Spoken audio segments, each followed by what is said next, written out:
Bismillahirrahmanirrahim. Assalamu alaikum dear students. Welcome to the online NMDCAT session of Stars Academy Head Office Johor Town. Today we are going to discuss Lee-Chateliers principle. हम आज बात करेंगे कि Lee-Chateliers principle क्या है, ये किस तरह हमारी मदद करता है to calculate the right conditions to get maximum yield of the product. हम सीखेंगे कि ली-चैटलियर्स प्रिंसिपल की मदद से हम कैसे जस्टिफाई कर सकते हैं volume change, pressure change, number of moles change, concentration change, temperature change और एडिशन ऑफ कैटलिस्ट का इफेक्ट ऑन इक्विलिब्रियम पोजीशन या फिर ऑन केसी वैल्यू। तो स्टार्ट करते हैं ली-चैटलियर्स प्रिंसिपल की बेसिक स्टेटमेंट से। Le Chatelier's principle says, Le Chatelier's principle, here it is। तो ली-चैटलियर्स प्रिंसिपल जो है ना वो हमें ये बताता है कि अगर आप एक सिस्टम पर इक्विलिब्रियम की हालत में स्ट्रेस लगाएंगे तो सिस्टम अपने आप को रीएडजस्ट कर लेगा। इस बात को समझने के लिए अभी हम थोड़ी देर में ज्यादा डिटेल में बात करेंगे, लेकिन फिलहाल स्टार्ट कर लेते हैं कि अगर stress on system at equilibrium बनाया जाता है, लगाया जाता है। अगर आप एक सिस्टम पर स्ट्रेस लगा रहे हैं इक्विलिब्रियम पर तो it will lead to readjustment. और ये रीएडजस्टमेंट क्यों हो रही है? To keep KC constant. तो ओवरऑल जो हमें नजर आ रहा होगा वो केसी की वैल्यू कांस्टेंट रखने की कोशिश जो है वो हो रही होगी। अच्छा, stress on a system at equilibrium लगाया आपने तो सिस्टम अपने आप को रीएडजस्ट करेगा to minimise the effect of that stress. एक तो ये बात हो गई, या तो आप कह दें कि वो केसी को कांस्टेंट रखने की कोशिश में काम करेगा, सिस्टम रीएडजस्ट करेगा, या फिर दूसरे मानों में आप ये भी कह सकते हैं to minimise the effect of stress. तो स्ट्रेस के इफेक्ट को कम से कम करने की कोशिश में भी ऐसा ही ली-चैटलियर प्रिंसिपल के मुताबिक सिस्टम को करना चाहिए। अब यहाँ पर एक अहम बात जो आ रही है वो ये हो सकती है कि ये स्ट्रेस क्या है। स्ट्रेस काफ़ी सारे हो सकते हैं सिस्टम पर इक्विलिब्रियम में जो अप्लाई होंगे, और उनमें से पहला स्ट्रेस जिसकी हम बात करेंगे वो होगा चेंज इन कंसंट्रेशन। तो पहला स्ट्रेस हो गया चेंज इन कंसंट्रेशन। इसी तरीके से चेंज इन वॉल्यूम भी स्ट्रेस हो सकता है, प्रेशर चेंज भी स्ट्रेस हो सकता है, टेम्परेचर चेंज भी स्ट्रेस हो सकता है, या फिर कैटालिस्ट भी एक स्ट्रेस की फॉर्म है। तो कैटालिस्ट भी एक स्ट्रेस हो सकता है। हमने करना ये है कि एक एक करके इन सब की जो इफेक्ट्स हैं ऑन इक्विलिब्रियम पोजीशन पर, केसी पर, वो हमने देखने हैं। आगे जाने से पहले एक बात मैं once and for all clear कर दूं कि इक्विलिब्रियम कांस्टेंट जो हैं इन टर्म्स ऑफ कंसंट्रेशन हो सकता है लाइक केसी, या in terms of partial pressure हो सकता है लाइक केपी। तो दो बातें हम कर लेते हैं। एक हो गया equilibrium constant KC in terms of concentration या in terms of partial pressure. इन दोनों का आपस में क्या रिलेशन है इस पर भी हमने आगे चलकर बात करनी है। तो चाहे equilibrium constant in terms of concentration हो या in terms of partial pressure हो, equilibrium constant change in concentration, change in volume, change in pressure और कैटालिस्ट के ऐड करने से या रिमूव करने से ये चेंज नहीं होते, यानी कि KC and KP values remain the same जब आप कंसंट्रेशन, वॉल्यूम, प्रेशर या कैटालिस्ट चेंज करते हैं। तो ये रिमेन कांस्टेंट, ये कांस्टेंट रहते हैं। आप जो मर्जी चेंजिंग लेकर आते रहें इन सब वैल्यूज में। अलबत्ता अगर आप टेम्परेचर चेंज करेंगे तो टेम्परेचर चेंज करने से ये दोनों वैल्यूज जो हैं लाइक केपी एंड केसी दोनों जो हैं ये चेंज हो जाते हैं, दे चेंज। तो सिर्फ एक ही फैक्टर ऐसा है चेंज इन टेम्परेचर जो इक्विलिब्रियम कांस्टेंट को चेंज कर सकता है। इसके मुकाबले में बाकी सब वो Kc और Kp की वैल्यू को चेंज नहीं करते, बल्कि वो पोजीशन ऑफ इक्विलिब्रियम को चेंज करते हैं। तो पोजीशन ऑफ इक्विलिब्रियम या तो टुवर्ड्स राइट आ जाती है या टुवर्ड्स लेफ्ट आ जाती है। इस आइडिया को भी मैं स्टार्ट में ही क्लियर कर देता हूँ, फिर बाद में हम एक एक करके इफेक्ट देखेंगे मुख्तलिफ फैक्टर्स का। तो जो वर्ड है पोजीशन ऑफ इक्विलिब्रियम, हमें इस तरह समझ लेना चाहिए कि एक रिएक्शन में एक प्रोडक्ट होगा इक्विलिब्रियम के अंदर और दूसरा रिएक्टेंट होगा। तो प्रोडक्ट और रिएक्टेंट की जो रेशो है, प्रोडक्ट और रिएक्टेंट की जो रेशो है, उस रेशो की अगर बात की जाए तो वो रेशो जो है या तो हो सकती है ग्रेटर देन 1, इस तरह हो सकती है, ज़्यादा हो सकती है, आप कह सकते हैं वो रेशो हाई हो सकती है, या फिर वो रेशो हो सकती है लो, या फिर वो रेशो लो हो सकती है। सही है जनाब। और भी मतलब मॉडरेट भी हो सकती है, इन बिटवीन भी हो सकती है। कंपेरेबल वैल्यूज अगर प्रोडक्ट और रिएक्टेंट की होंगी, लेकिन फिलहाल हम दो केसेस कंसिडर कर रहे हैं। प्रोडक्ट और रिएक्टेंट की रेशो का जवाब जो है वो हाई आ रहा है, या प्रोडक्ट और रिएक्टेंट की रेशो का जवाब लो आ रहा है। अगर किसी इक्विलिब्रियम मिक्सर में ये वैल्यू हाई आ रही है तो उसका मतलब है कि उसमें प्रोडक्ट की कंसंट्रेशन जो है वो ज्यादा है। अब इक्विलिब्रियम मिक्सचर के अंदर हाई आ रही है, उसका मतलब है कि वहां पर प्रोडक्ट की कंसंट्रेशन ज्यादा है, या फिर आप ऐसे कह सकते हैं कि जो पोजीशन ऑफ इक्विलिब्रियम है, इस तरह भी आप इसे कह सकते हैं कि जो पोजीशन ऑफ इक्विलिब्रियम होगी ये होगी टुवर्ड्स राइट। अच्छा, राइट का मतलब, राइट का कंसेप्ट क्या है? Towards the product side. Product किसी रिएक्शन में जब आप लिखते हैं, फॉर एग्जांपल रिएक्टेंट से प्रोडक्ट बन रहे हैं, तो प्रोडक्ट कहाँ लिखे जा रहे हैं? प्रोडक्ट लिखे जा रहे हैं on the right hand side. तो आप कह देंगे कि यहाँ पर अगर position of equilibrium towards right है, इसका मतलब है कि प्रोडक्ट की कंसंट्रेशन ज़्यादा है, और अगर ये वैल्यू स्मॉल आ रही है, लो आ रही है, तो इसका मतलब है कि position of equilibrium towards left होती है। ठीक है जनाब, ये दो बातें आपने याद रख लेनी है, क्योंकि इस हवाले से जो है वो इन्फॉर्मेशन मुख्तलिफ तरीक़ों से पूछी जा सकती है। हम भी यहाँ पर कुछ एग्जांपल्स डेफिनेटली कोड करेंगे। ओवरऑल जो आइडिया है वो वेरी सिंपल, लीजर्डे प्रिंसिपल हमें कोई बहुत ज़्यादा प्रॉब्लम हमारे लिए क्रिएट नहीं करता, अगर आपको कुछ मेन बातें पता हों जो मैं आपसे यहाँ पर डिस्कस करने लगा हूँ। पहली बात हम देख लेते हैं effect of change in concentration. Change in concentration में मैं दो इफेक्ट्स की बात करूंगा।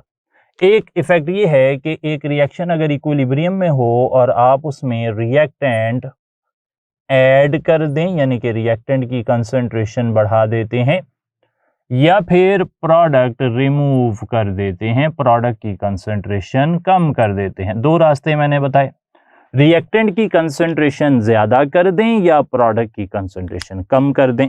दोनों ही हालतों में Kc चेंज नहीं होगा, Kc विल रिमेन कांस्टेंट, लेकिन जो डायरेक्शन ऑफ रिएक्शन है वहां पर फॉरवर्ड रिएक्शन हो जाएगा। तो जब भी रिएक्टेंट की कंसंट्रेशन बढ़ाई जाती है और प्रोडक्ट की कंसंट्रेशन कम की जाती है, तो in order to keep Kc और Kp कांस्टेंट जो भी है उसको कांस्टेंट रखने के लिए Kc को वहां पर फॉरवर्ड रिएक्शन होगा, याद रखना है। इसके मुकाबले में अगर ऐसे कर लिया जाए, बिल्कुल उलट कर लेते हैं कि रिएक्टेंट आपने रिमूव कर दिए और प्रोडक्ट आपने ऐड कर दिया। सही है जी, रिएक्टेंट रिमूव कर दिया या प्रोडक्ट ऐड कर दिया, तो अब जो एक्शन होगा वो बिल्कुल ऑपोजिट होगा, यानी कि अब की बारी रिवर्स रिएक्शन होगा। तो ये चीज हम सीख सकते हैं। Effect of change in concentration इससे ज़्यादा हमें कुछ नहीं बताता, और यहाँ से हम अभी कुछ सवाल भी डेफिनेटली देखेंगे। फिलहाल हम एक और इफेक्ट देख रहे हैं। इफेक्ट ऑफ कंसंट्रेशन के बाद effect of change in volume या effect of change in pressure. अच्छा, effect of change in volume and pressure ये यूजुअली तमाम तर रिएक्शंस में ऑब्जर्व नहीं होता। एक जनरलाइजेशन अगर मैं बनाऊं तो ऐसे कहा जा सकता है कि फॉर सॉलिड्स, ऐसे रिएक्शंस जिनमें सॉलिड्स हैं, या फिर लिक्विड्स, ऐसे रिएक्शंस जिनमें लिक्विड्स हैं, या गैस फेज रिएक्शंस, ऐसे gas phase reactions in which where change in number of moles is equal to 0, या फिर आप ऐसे कह सकते हैं number of moles of product minus number of moles of reactant बराबर है 0।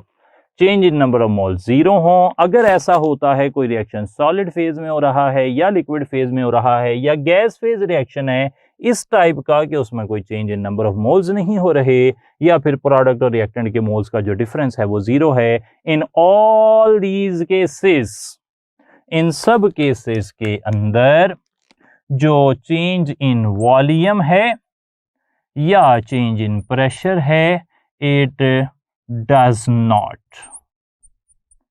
अफेक्ट, ये अफेक्ट नहीं करता पोजीशन ऑफ इक्विलिब्रियम। सही है जनाब, it does not affect position of equilibrium. ये बात मैंने अलग से पहले ही लिख दी है कि केसी पर तो ये वैसे भी असर नहीं डाल सकते। KC is an equilibrium constant, it is a constant value for a particular reaction at a particular temperature. तो वो बात हमारी क्लियर है। अब ये डज नॉट अफेक्ट किस पर अफेक्ट नहीं कर रहा, ये पोजीशन ऑफ इक्विलिब्रियम पर अफेक्ट नहीं कर रहा।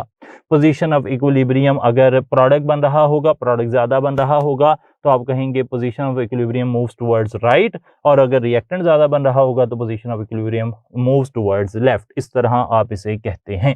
अच्छा, फिर वॉल्यूम और प्रेशर चेंज असर डालता कब है उसकी बात कर लेते हैं।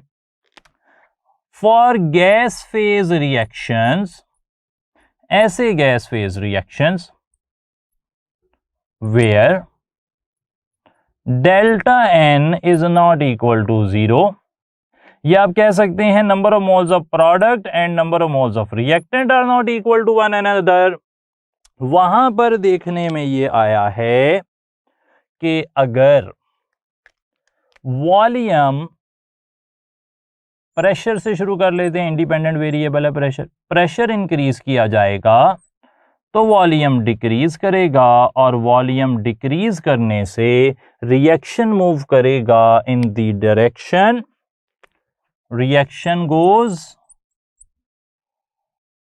Where number of moles is small, number of moles are smaller, lesser number of moles हैं, number of moles की वैल्यू कम है।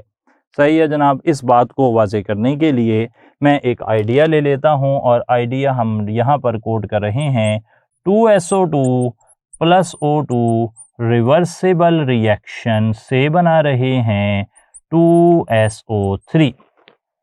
अगर मैं यहाँ पर प्रेशर इंक्रीज कर देता हूँ तो फिर वॉल्यूम को हो जाना चाहिए डिक्रीज, और जब वॉल्यूम डिक्रीज होगा तो रिएक्शन उस तरफ जाएगा जहाँ नंबर ऑफ मोल्स कम हैं। आप देख सकते हैं कि यहाँ पर प्रोडक्ट के नंबर ऑफ मोल्स कम हैं, और प्रोडक्ट के नंबर ऑफ मोल्स कम होने की वजह से यहाँ पर फिर हमें ऑब्जर्व करने को मिलेगा फॉरवर्ड रिएक्शन। अब ये बात अच्छी भी हो सकती है हमारे लिए कि यहाँ से हम ये फाइनल कर रहे हैं कि जिस तरफ भी नंबर ऑफ मोल्स कम हैं उस तरफ रिएक्शन चला जाएगा, ज़रूरी नहीं है कि वो फॉरवर्ड डायरेक्शन में ही हो। इस आइडिया को क्लियर करने के लिए मैं एक और मिसाल कोट कर देता हूँ, N2O4 रिवर्सिबल रिएक्शन 2NO2, और उसमें सेम कंडीशंस चेंज करता हूँ, यानी कि प्रेशर बढ़ाता हूँ और वॉल्यूम कम कर देता हूँ, तो now reaction moves in the direction where number of moles are lesser और स्मॉलर। तो वो रिएक्टेंट वाली साइड पे हैं, तो यहाँ पर हमें देखने को मिलता है रिवर्स रिएक्शन, यहाँ पर रिवर्स रिएक्शन देखने को मिलता है। तो आप देख सकते हैं कि एक ही जो फैक्टर है वो डिफरेंट रिएक्शंस पर डिफरेंट असर डाल सकता है। ऐसा कंसंट्रेशन में नहीं हुआ था, कंसंट्रेशन में सिंपल था कि रिएक्टेंट बढ़ाएंगे तो फॉरवर्ड रिएक्शन होगा, और रिएक्टेंट कम करेंगे तो बैकवर्ड रिएक्शन होगा या रिवर्स रिएक्शन होगा। यहाँ ऐसा नहीं है, यहाँ पर अलग अलग कंडीशंस में अलग अलग हालात हैं। फॉर एग्जांपल अगर ऐसे हो जाता है कि नंबर ऑफ मोल्स जो हैं वो बराबर हैं तो फिर तो असर ही नहीं पड़ता वॉल्यूम और प्रेशर का, लेकिन अगर नंबर ऑफ मोल्स अनइक्वल हैं तो फिर प्रेशर बढ़ाने या वॉल्यूम कम करने से रिएक्शन उस तरफ जाता है जहां नंबर ऑफ मोल्स कम हैं, and the reverse is true. अगर आप प्रेशर कम कर देते हैं, प्रेशर कम कर देंगे तो वॉल्यूम क्या हो जाएगा, वॉल्यूम हो जाएगा ज्यादा। और वॉल्यूम ज़्यादा हो जाएगा तो रिएक्शन किस तरफ जाना चाहिए, रिएक्शन जाना चाहिए, reaction goes where n is larger. तो इस तरह आप अंदाज़ा लगा सकते हैं कि रिएक्शन किस तरफ मूव करेगा। यह है वॉल्यूम चेंज और प्रेशर चेंज का इफ़ेक्ट। अच्छा, वॉल्यूम चेंज और प्रेशर चेंज के इफ़ेक्ट को मज़ीद आइडेंटिफाई करने के लिए मैं यहाँ पर दो क्वांटिटेटिव रिलेशनशिप्स लिख रहा हूँ। फॉर एग्जांपल एक क्वांटिटेटिव रिलेशनशिप जो है वो मैं मेंशन कर लेता हूँ, like for this reaction NO2 और N2O4 के लिए, और एक मैं आगे अमोनिया के लिए मेंशन कर लेता हूँ। तो उनसे ना फिर हमें कुछ और आइडिया हो जाएगा। पहली वैल्यू जो है वो नंबर 1 वो मैं इस रिएक्शन के लिए मेंशन कर रहा हूँ, और इस रिएक्शन के लिए हमें पता लगता है कि जब आप वैल्यू लिखते हैं Kc की, तो Kc की वैल्यू आ जाती है Kc is equal to 4x square over v into a minus x. यूं याद रखना है, x का मतलब डेफिनेटली आप जो भी सिलेबस फॉलो कर रहे हैं उसमें कुछ और लिखा हो सकता है, लेकिन x what we are saying x is the quantity of product। सही है जी, x क्या है, क्वांटिटी ऑफ प्रोडक्ट है, और v वॉल्यूम है। ओके, नाउ लेट्स अज्यूम आपने प्रेशर कम किया है।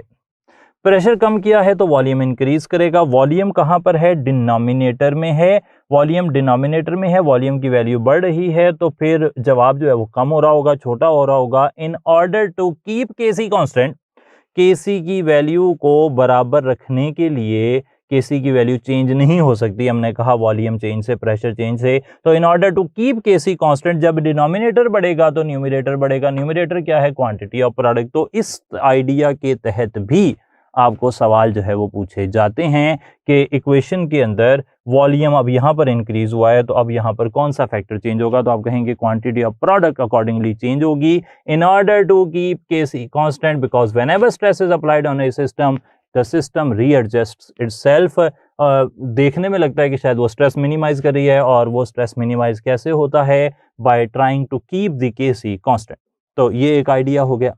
इसी तरीके से हम एक और रिएक्शन मेंशन कर लेते हैं, जैसा कि मैंने कहा for ammonia synthesis. Ammonia synthesis के लिए देखें तो 4x square v square over a minus x b minus 3x cube.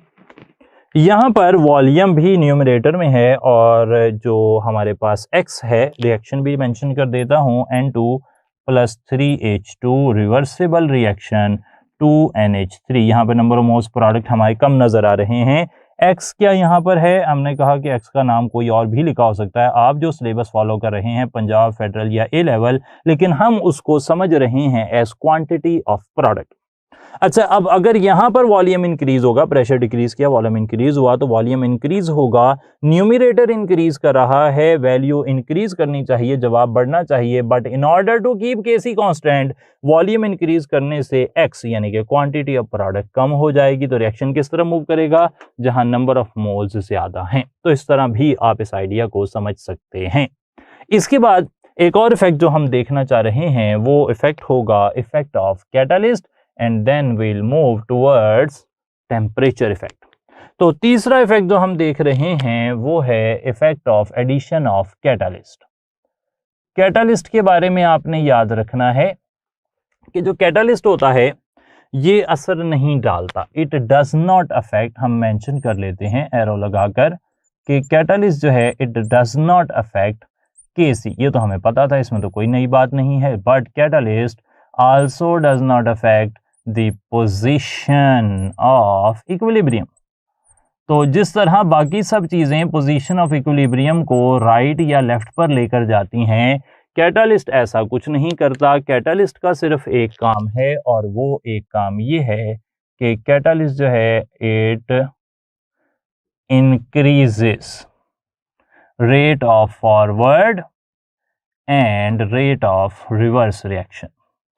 Furthermore, it decreases energy of activation. In addition to this, it provides alternate mechanism to reaction, तो alternate mechanism provide कर देता है catalyst. It decreases furthermore. Still you can say we have something left, and which is it decreases reaction time. Reaction time को कम कर देता है. Forward और reverse दोनों रिएक्शन को जो है वो कैटालिस्ट ने बढ़ाना है, तो ये आइडिया भी हमारे सामने क्लियर होना चाहिए. इससे के बाद आगे चलते हुए now we are moving towards the effect of temperature.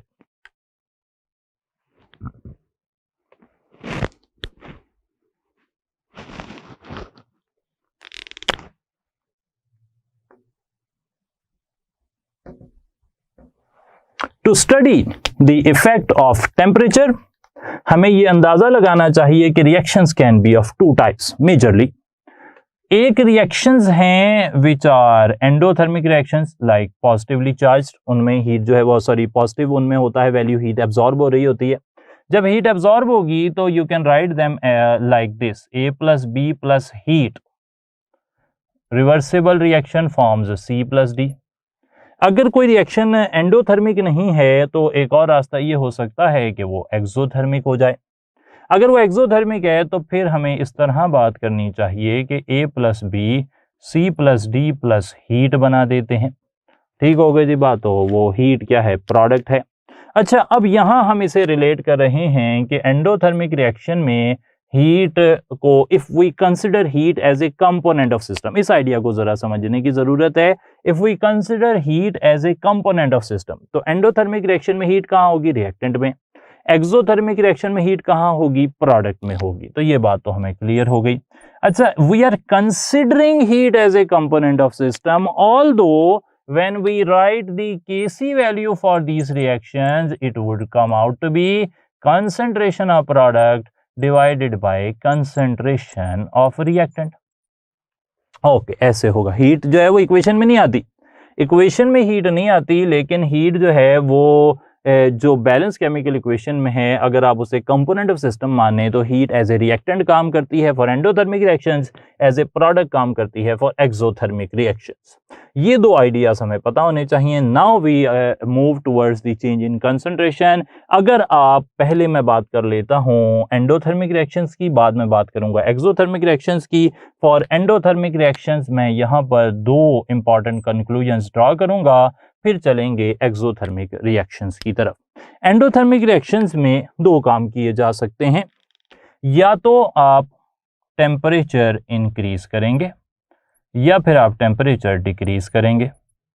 अच्छा, टेम्परेचर इंक्रीज करने का दूसरा मतलब क्या लिया जा सकता है कि हीट जो है वो ऐड की गई है, और टेम्परेचर डिक्रीज करने का मतलब है कि हीट रिमूव की गई है. ओके. अच्छा, हीट ऐड की गई है, heat is acting as a reactant. Heat add की गई है, इन ए वे यू कैन से आपने रिएक्टेंट ऐड किया है. तो जब रिएक्टेंट ऐड किया जाता है फिर कौन सा रिएक्शन होता है, मैंने अभी थोड़ी देर पहले समझने की हद तक हमने इसे एनालॉजी बना ली है. तो ये हीट एज ए रिएक्टेंट अगर मान ली जाए तो हीट ऐड करने का मतलब है रिएक्टेंट ऐड हुआ है, और रिएक्टेंट ऐड होगा तो फिर जो है वो फॉरवर्ड रिएक्शन हो जाएगा, फॉरवर्ड रिएक्शन हो जाएगा. और जब आप हीट रिमूव करेंगे तो इसका मतलब है कि आपने रिएक्टेंट रिमूव किया है, तो उससे फिर रिवर्स रिएक्शन हो जाना चाहिए. ठीक हो गई जी बात. तो आप ऐसे भी कह सकते हैं कि एंडोथर्मिक रिएक्शंस में टेम्परेचर इंक्रीज फॉरवर्ड रिएक्शन को फेवर करती है, और टेम्परेचर डिक्रीज जो है वो रिवर्स रिएक्शन को फेवर करता है. बिल्कुल सही बात है, इसमें कोई भी गलती नहीं है. इसके मुकाबले में अगर आप एक्सोथर्मिक रिएक्शन के लिए दो इंपॉर्टेंट कंक्लूजन ड्रा करें यूजिंग द सेम बेस, तो टेम्परेचर इंक्रीज किया जा सकता है या फिर टेम्परेचर डिक्रीज किया जा सकता है. टेम्परेचर इंक्रीज करेंगे, again we will say we have added heat, और टेम्परेचर डिक्रीज करेंगे तो we will say heat has been removed. Okay. अब अगर आप इस रिएक्शन को देखें, एक्सोथर्मिक रिएक्शन है, heat is one of the products, और अगर आप हीट ऐड कर रहे हैं you are adding indirectly some product, और प्रोडक्ट ऐड करने से अब यहाँ पर रिएक्शन कौन सा होना चाहिए, यहाँ पर रिएक्शन होना चाहिए रिवर्स रिएक्शन। और अगर आप हीट रिमूव करेंगे तो आप प्रोडक्ट रिमूव कर रहे हैं, प्रोडक्ट रिमूव होगा, प्रोडक्ट कम होगा तो फॉरवर्ड रिएक्शन हो जाता है, फर्दर प्रोडक्ट जो है वो बन जाता है। ठीक हो गई जी बात। अच्छा, ये तो हो गई एनालॉजी जिसमें हमने हीट को as a component of system माना। अब आ जाते हैं कि केसी की वैल्यू पर क्या असर पड़ेगा। हमने कहा है कि केसी की वैल्यू या केपी की वैल्यू टेम्परेचर चेंज करने से चेंज होती है, और इसकी वजह यह है कि हीट एज ए रिएक्टेंट अगर आप उसे कंसिडर करते हैं और उसके हिसाब से रिलेशन देखते हैं, हीट एज ए प्रोडक्ट अगर आप देखते हैं उसके हिसाब से रिलेशन स्टडी करते हैं, लेकिन आप समझ तो रहे हैं, ओके वेरी गुड, समझने की हद तक ये अच्छा है, लेकिन heat is actually not a component of system. Heat जो है वो जो इक्विलिब्रियम कांस्टेंट की जो वैल्यू है उस पर इफेक्ट नहीं कर सकती। यानी कि लिखता है एक लिटरेचर में इस तरह लिखा है कि the equilibrium constant Kc changes due to the change in temperature because the equilibrium position यानी कि ratio of product to reactant. दोबारा से देख लें, the value of Kc changes due to the change in temperature because equilibrium position shifts without any substance being added or removed। आपने heat add की है तो हीट को आपने as a component of system माना। आपने कहा कि हीट जो है रिएक्टेंट साइड पर लिखी हुई है, लेकिन जब आप इक्वेशन में लिखने जाते हैं तो इक्वेशन में ए रिएक्टेंट है, बी रिएक्टेंट है, हीट नहीं है। अब आपने हीट ऐड की है तो हीट यहां तो ऐड हो गई, उसकी वजह से असर आ रहा है, लेकिन जो केसी पर असर डालने वाली इक्वेशन है उसमें तो हीट है ही नहीं। तो अब क्या होगा कि जब आप रिएक्टेंट ऐड करते हैं, हीट ऐड करते हैं, हीट की वजह से फॉरवर्ड रिएक्शन हुआ। फॉरवर्ड रिएक्शन का मतलब है कि जो प्रोडक्ट थे आपके पहले वो कम थे, फिर वो ज्यादा हो गए, और ज्यादा हो गए, लेकिन उनको ज्यादा करने के लिए नीचे वाले हिस्से में जो है वो कोई चेंज नहीं हुआ। यानी कि नीचे वाली चीज आपने रिएक्टेंट ऐड तो नहीं किया, आपने तो हीट ऐड की है, हीट ऐड करने से प्रोडक्ट ज्यादा हो गया, लेकिन हीट क्या नीचे लिखी हुई है, नीचे नहीं लिखी हुई। तो ऊपर वाली वैल्यू चेंज हो रही है without any substance, any physical substance being added. आपने कोई फिजिकल सब्सटेंस ऐड नहीं की, फिर भी प्रोडक्ट की कंसंट्रेशन में चेंज आ रहा है, तो डेफिनेटली जवाब जो है वो चेंज हो जाएगा। इसी तरीके से अगर आप एक्सोथर्मिक रिएक्शन में हीट ऐड करते तो फिर जो बैकवर्ड रिएक्शन है वो ज़्यादा हो जाता, प्रोडक्ट की कंसंट्रेशन इंक्रीज करती, लेकिन जो प्रोडक्ट साइड पर हीट है वो केसी के फार्मूला में नहीं है, तो फिर आप कहते हैं कि equilibrium position shifts without any substance being added और रिमूव्ड। तो अब क्या होगा, अब केसी की वैल्यू चेंज हो जाएगी। तो केसी की वैल्यू, ये जो हमने मुख्तलिफ बातें लिखी हैं, इससे हम प्रिडिक्ट कर सकते हैं चेंज इन टेम्परेचर से। चेंज इन टेम्परेचर से हम डेफिनेटली, बड़ी अच्छी बात अगर की जाए तो हम सॉल्युबिलिटी प्रिडिक्ट कर सकते हैं। कुछ स्पीशीज ऐसी होती हैं जिनका पानी में सॉल्यूशन एंडोथर्मिक होता है। एंडोथर्मिक सॉल्यूशन बनाने वालों में हम मिसाल ले लेते हैं शुगर की। एक्सोथर्मिक रिएक्शंस में हम मिसाल ले सकते हैं लाइक लिथियम कार्बोनेट की। अच्छा, जो एंडोथर्मिक हीट ऑफ सॉल्यूशंस रखते हैं, इनकी सॉल्युबिलिटी अगर शुगर की बात की जाए, शुगर का आप एक्वस सॉल्यूशन बनाना चाहते हैं तो इनकी सॉल्युबिलिटी टेम्परेचर इंक्रीज करने से इंक्रीज हो जाती है। क्यों? क्योंकि ये एंडोथर्मिक हीट ऑफ सॉल्यूशन देते हैं। इसके मुकाबले में लिथियम कार्बोनेट लाइक स्पीशीज, अगर आप इनका सॉल्यूशन बनाना चाहते हैं तो इनकी सॉल्युबिलिटी टेम्परेचर इंक्रीज करने से डिक्रीज हो जाएगी। क्यों डिक्रीज हो गई? क्योंकि इनकी जो हीट ऑफ रिएक्शन है वो एक्सोथर्मिक है। तो एक्सोथर्मिक रिएक्शंस मैंने पहले ही बताया, exothermic reactions are favoured at low temperature और endothermic reactions are favoured at high temperature. ठीक है जनाब, तो ये इंफॉर्मेशन सारी आपके सामने। अब इस हवाले से कुछ एमसीक्यूज देखते हैं ताकि इन आइडियाज़ को जो कि हमने आपसे जिक्र किए हैं उनको और अच्छे तरीके से समझा जा सके। फर्स्ट क्वेश्चन देखते हैं। एक सवाल इस तरह है कि bismuth chloride reacts with water to form bismuth oxychloride and plus HCl। Bismuth chloride जो है वो हमारे पास यहाँ पर एक क्लियर सॉल्यूशन है, जबकि बिस्मिथ ऑक्सीक्लोराइड जो है वो वाइट होता है।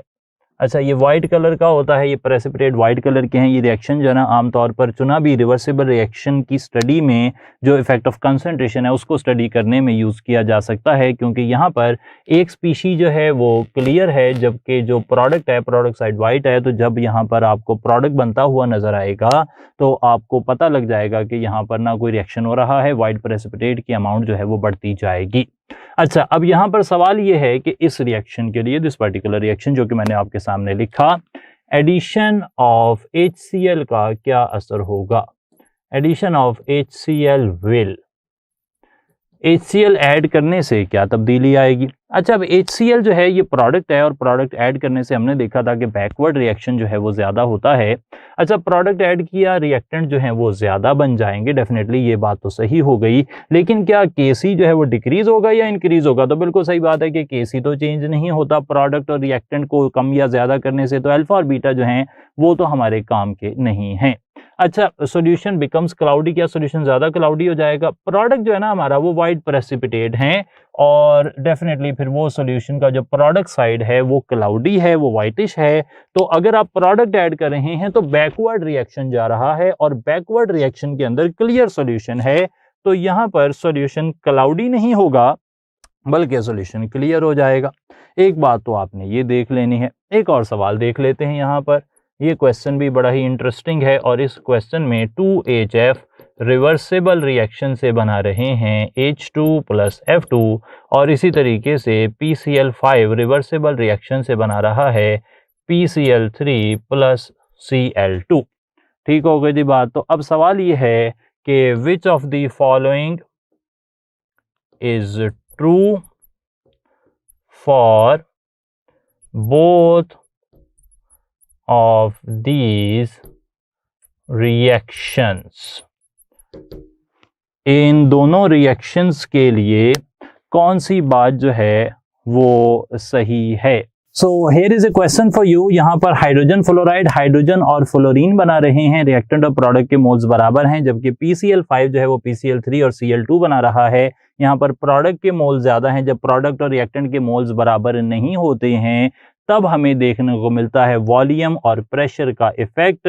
इस आइडिया को मैं पहले से प्रेजेंट इसलिए कर रहा हूं क्योंकि यहाँ पर MCQ के ऑप्शंस में हमें उनकी जरूरत पड़ेगी। सवाल बड़ा ध्यान से करने वाला है जी। Which of the following is true for both of these reactions. कोई ऐसी इंफॉर्मेशन है जो इन दोनों रिएक्शंस के लिए सही है, एक के लिए सही नहीं है, दोनों के लिए सही है। Which of the following is true for both of these reactions. Both of these reactions are affected by change in volume. जी नहीं, पहला रिएक्शन तो वॉल्यूम चेंज से इफेक्ट नहीं होता, वहां number of moles of product and reactant equal है। और both of these reactions affected by change in pressure. जी नहीं, ऐसा नहीं है, क्योंकि प्रेशर और वॉल्यूम से उन रिएक्शंस पर असर डालते हैं जहां रिएक्टेंट और प्रोडक्ट के नंबर ऑफ मोल्स इक्वल ना हो। Are both of these reactions unaffected by change in concentration. जी नहीं, जब भी कंसंट्रेशन चेंज करते हैं, रिएक्टेंट बढ़ाते हैं, फॉरवर्ड रिएक्शन होता है और प्रोडक्ट बढ़ाते हैं तो बैकवर्ड रिएक्शन हो जाता है, यानी कि अनअफेक्टेड नहीं है, ये रिएक्शंस अफेक्ट होते हैं। तो पहली तीन इंफॉर्मेशन रॉन्ग हो गई, लेकिन ट्रू ये है कि both of these are affected by change in temperature. ये दोनों रिएक्शंस चेंज इन टेम्परेचर से अफेक्ट होते हैं। ये बिल्कुल सही बात है जी। टेम्परेचर चेंज डेफिनेटली हर रिएक्शन पर असर डाल सकता है, either the reactions are exothermic और एंडोथर्मिक। ठीक हो गई जी बात। तो ये आपने याद रख लिया। एक क्वेश्चन और देख लेते हैं। एक और क्वेश्चन यहाँ पर ये है, फॉर एग्जांपल A + B हैं और वो रिवर्सिबल रिएक्शन से C + D बना रहे हैं। यहाँ पर डेल्टा H जो है वो नेगेटिव है और सवाल ये पूछा जा रहा है, according to Le Chatelier's principle, Le Chatelier's principle के मुताबिक क्या होना चाहिए यहाँ पर। तो सवाल जो है इससे मिलता जुलता ही पास पेपर में एक सवाल था, हमने वहाँ से थोड़ा सा मॉडिफाई किया है सवाल को। तो सवाल ये है कि अगर एक रिएक्शन के लिए डेल्टा H नेगेटिव है, यानी कि एक्सोथर्मिक रिएक्शन है, हम जानते हैं कि एक्सोथर्मिक रिएक्शन जो है उसमें हीट क्या होती है, प्रोडक्ट होती है। तो अगर आप इस रिएक्शन को बेस्ट कैरी आउट करवाना चाहते हैं तो क्या करना पड़ेगा। क्या रिएक्शन जो है वो टेम्परेचर डिपेंडेंट नहीं है? जी बिल्कुल है, क्योंकि एक्सोथर्मिक रिएक्शन है। क्या रिएक्शन को रूम टेम्परेचर पर करवाएं तो ज़्यादा फ़ायदा है कि लो टेम्परेचर पर करवाकर ज़्यादा फ़ायदा है? हमने तो यही सीखा है कि अगर एक्सोथर्मिक रिएक्शन हो तो exothermic reactions are favoured at low temperature. तो इस पर्टिकुलर रिएक्शन को, जो कि एक्सोथर्मिक रिएक्शन है, हमें लो टेम्परेचर पर करवाना पड़ेगा। लो टेम्परेचर पर करवाने से इसकी यील्ड जो है वो ज़्यादा आ जाएगी। ओके, अब देख लेते हैं एक और सवाल, मज़ीद इन डेप्थ एनालिसिस करते हैं अपनी अंडरस्टैंडिंग की। और सवाल ये पूछा जा रहा है कि ए है वो प्लस बी है और रिवर्सिबल रिएक्शन से फॉर एग्जांपल 3C बन रहे हैं। और सवाल ये पूछा जा रहा है कि which of the following can affect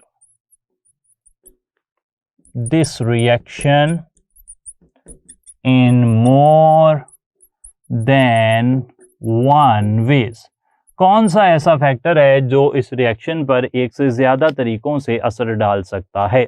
तो हम जानते हैं कि वॉल्यूम को इंक्रीज़ करेंगे तो फिर जनाब क्या हो जाएगा, वॉल्यूम इंक्रीज़ करेंगे तो जो रिएक्शन है वो उसका उस तरह मूवमेंट होगी जहाँ पे नंबर ऑफ़ मोल्स जो हैं वो ज़्यादा होंगे। और प्रेशर जब आप इंक्रीज़ करेंगे तो वॉल्यूम डिक्रीज़ करेगा, रिएक्शन उस तरह मूव करेगा जहाँ नंबर ऑफ़ मोल्स कम होंगे। सही है जनाब, तो वो प्रिडिक्टेबल है, वो एक तरीके से इफेक्ट करता है। वॉल्यूम इंक्रीज़ का एक इफेक्ट है, वॉल्यूम डिक्रीज़ का दूसरा इफेक्ट है। लेकिन यहाँ पर एक ऐसा फैक्टर हमें नज़र आता है, कैटालिस्ट का काम तो हमने देखा, कैटालिस्ट बिल्कुल सही नहीं लग रहा, क्योंकि वो तो रेट ऑफ रिएक्शन को बढ़ा देगा और इससे ज़्यादा उसमें कोई असर नहीं डालना। प्रेशर और वॉल्यूम के बारे में मैंने बताया कि प्रेशर और वॉल्यूम का इफेक्ट सिर्फ यही होगा कि अगर वो वॉल्यूम फॉर एग्जांपल इंक्रीज़ कर रहा है तो उससे रिएक्शन उस डायरेक्शन में जा रहा है जिसके अंदर number of moles of product ज़्यादा हैं। और अगर आप वॉल्यूम कम कर देंगे तो रिएक्शन उस तरफ मूव करेगा जहां नंबर ऑफ़ मोल्स कम होंगे।